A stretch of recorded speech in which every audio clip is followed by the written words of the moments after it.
There is a film that crossed a line for most people, yet some still couldn't help but peek into that entangled love that breaks through moral chains. Let me guess, are you getting married? I might be getting married in the spring.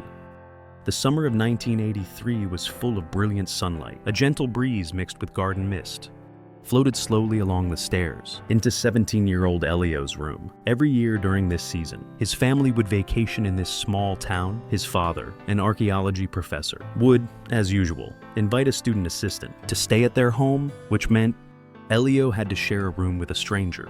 Exhausted from travel, Oliver fell straight asleep. Even by dinner time, he showed no signs of waking. To avoid awkwardness, Elio deliberately dropped a book on the floor to make noise. Oliver suddenly woke up, apologizing sincerely, saying he was just too tired, and declined the dinner. The next morning, Oliver came downstairs refreshed, all fatigue gone, chatting and laughing with everyone at the breakfast table without the slightest trace of awkwardness. Elio's mother noticed that he really liked Italian eggs, so she encouraged him to have a few more. Unexpectedly, Oliver shook his head repeatedly. No, no, no.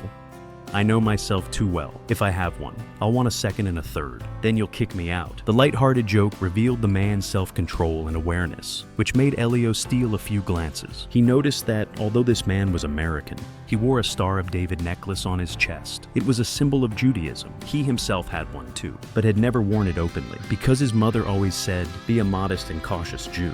After breakfast, Oliver said he needed to go to the town bank to open an account. Elio naturally became his guide. The two rode their bikes while chatting casually. A lonely crow, perched on a Mediterranean pine, sang a few melodic notes, which were soon drowned out by the endless buzzing of cicadas. Oliver couldn't help but ask, what do people do here?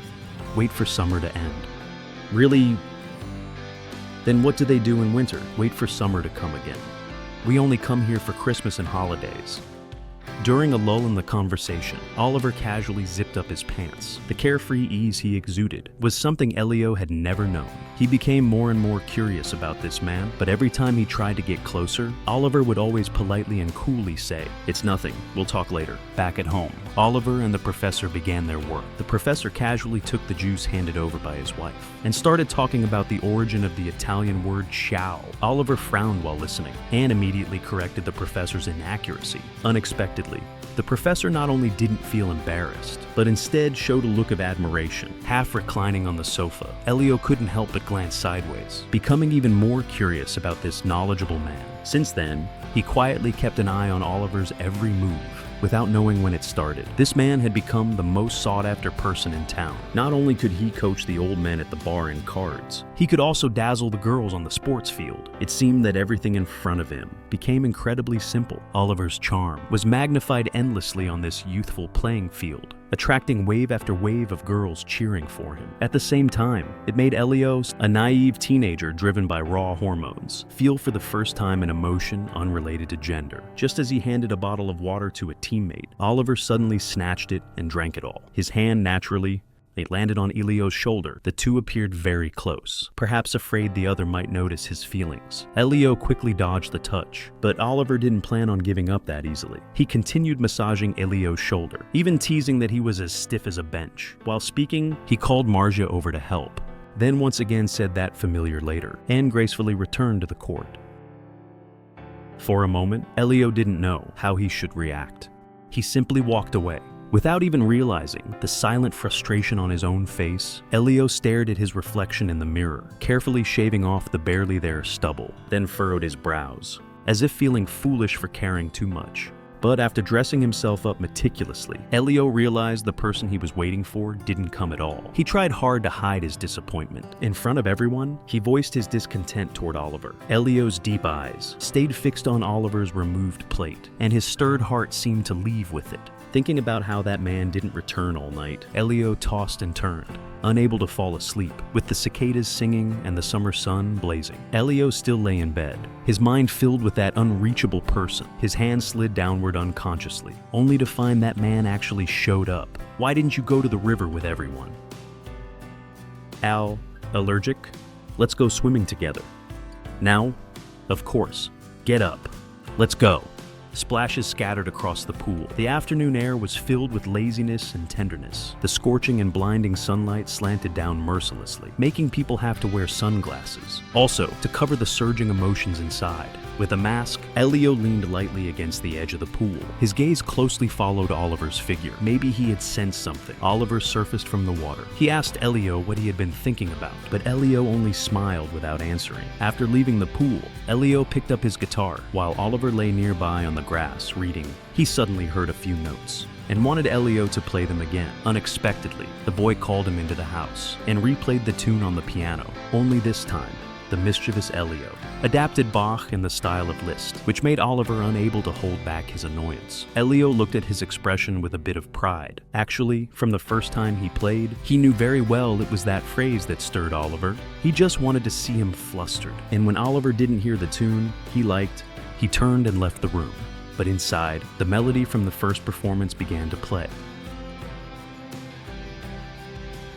In an instant, an ambiguous atmosphere spread everywhere. Though the two never spoke clearly, it seemed they had reached some sort of understanding. But at a dance not long after, Oliver danced cheek to cheek with a girl. The two stared at each other like a perfect match. Elio saw with his own eyes that the girl slowly slid her thigh between Oliver's legs, which was enough to prove they were far beyond just affection. Elio looked at them, his heart filled with complex emotions, not understanding why Chiara could so easily do what he longed to do. So Elio rushed into the dance floor in defiance and danced passionately with Marja, who always admired him. The next morning at breakfast, Elio deliberately spoke in front of everyone about the progress between him and Marja, and said as long as he dared to reach out, that Marja would surely agree. He seemed to want to see jealousy on Oliver's face, but Oliver still just replied, "Try later again." His father keenly sensed the tension between them and immediately suggested taking them to the lake to see some newly recovered artifacts. And just as they were about to leave, Chiara showed up there, clinging closely to Oliver. Their intimate posture made Elio burn with jealousy, but with his mouth he kept praising Chiara's seductive charm, even enthusiastically trying to bring them together. After all this fuss he caused, Oliver finally got angry, which instead made Elio a bit smug. After arriving at the destination, the group found a broken arm by the lakeside, and Elio took the opportunity to reach out and make peace. Oliver, holding the broken arm, responded without hesitation. Under the gradually falling twilight, the waves gently lapped at the shore. They enjoyed themselves in the water for the first time without holding back. They loudly called each other's names. Elio, Oliver. The next day, the two of them came together to a post-war ruin in town. Elio spoke endlessly about the history of the place. "Is there anything you don't know?" "I know nothing, Oliver."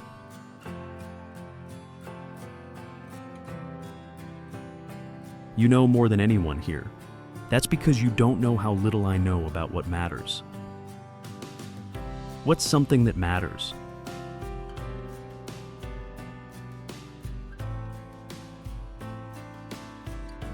"You know what it is?"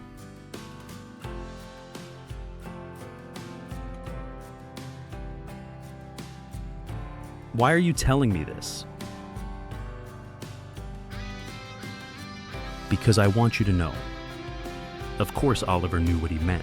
It's just that, between them, this topic shouldn't be discussed. If Elio had held any expectations earlier, then by now, all hope in his heart had drifted away with the wind. Only the scenery and the weather were supporting his broken heart. Elio took Oliver off the main road toward the cliff's edge, finally arriving at that place. That belonged only to him. A quiet, silent little bay, right below the two of them. No sign of civilization, no houses, no breakwaters, no fishing boats. At this moment, they could leave everything behind. No need to care about society's gaze. "I like this feeling, Oliver."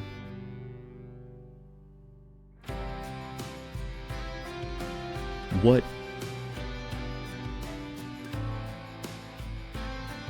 "Everything here."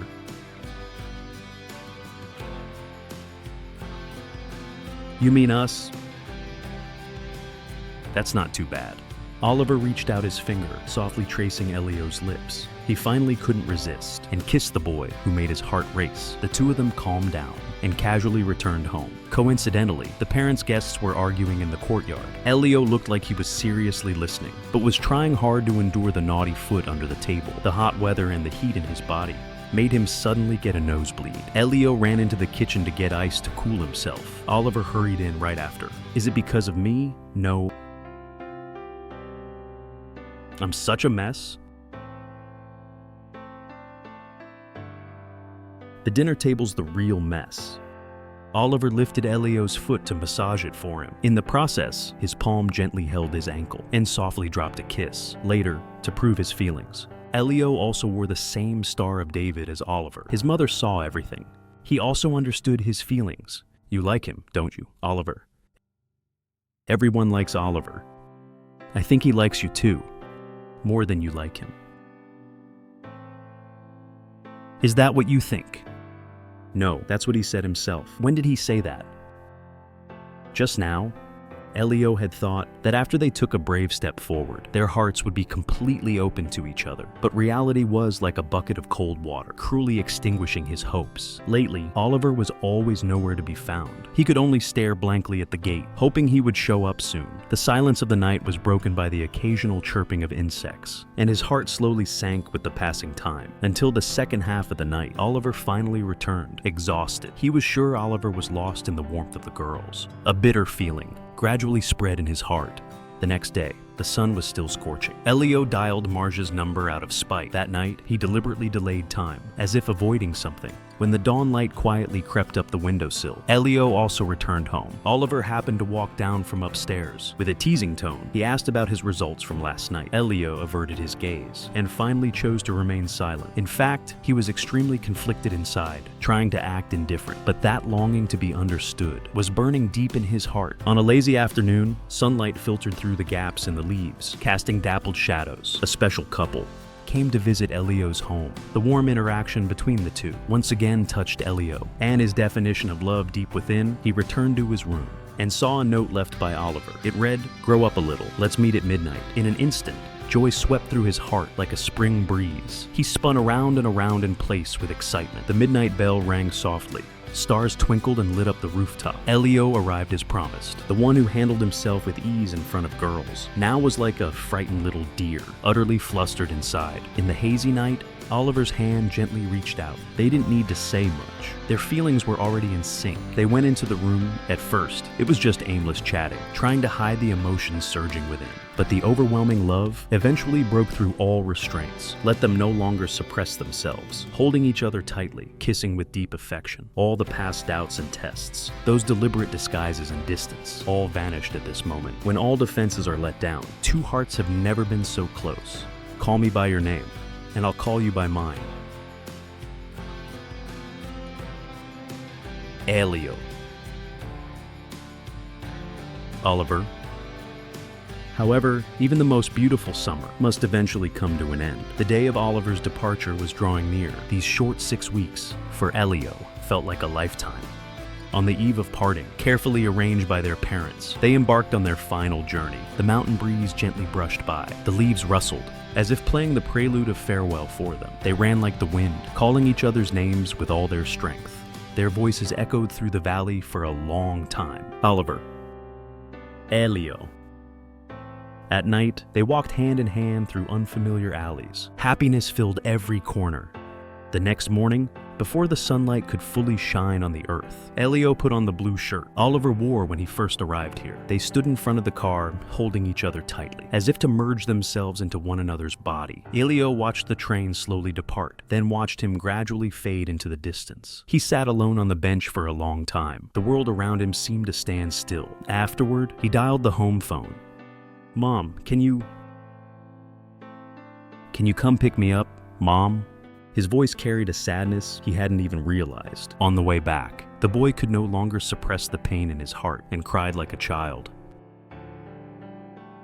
Back home, his father had long been waiting on the sofa. He didn't act like most parents, hoping this kind of thing would quickly be forgotten, or wishing his child would soon let go of the past. Instead, he let Elio feel that pain, because this would be the most unforgettable summer of his life. How you live your life is your own business. Just remember, God only gives us one heart and one body. And before you knew it, your heart was already exhausted. As for your body, One day, no one will want to look at it again, much less come close to it. Now, you are filled with sorrow, pain. Don't let this pain disappear. And don't lose the joy you once felt. That winter, Oliver's call finally rang after a long wait. That familiar voice came through the receiver, instantly stirred up 1,000 waves in the boy's heart. I missed you so much. I missed you too. Missed you deeply. I have something to tell you. What is it? Let me guess. Are you getting married? My wedding is set for next spring. You never mentioned it. Elio. Elio, Elio, Elio.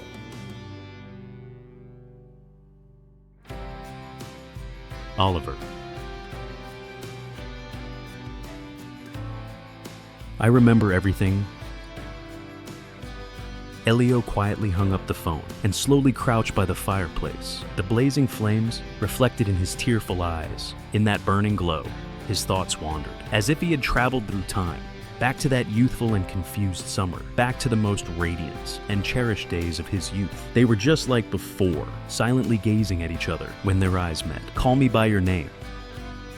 This was an encounter whose outcome could be foreseen before it even began. That fleeting summer felt like a whole lifetime had passed. At the moment the movie ended, I suddenly understood this love existed only for a brief moment. I suppose Elio and Oliver never imagined that just this one summer would linger in their hearts for 20 years. Maybe that's what love is. It has nothing to do with gender or age. See you next time.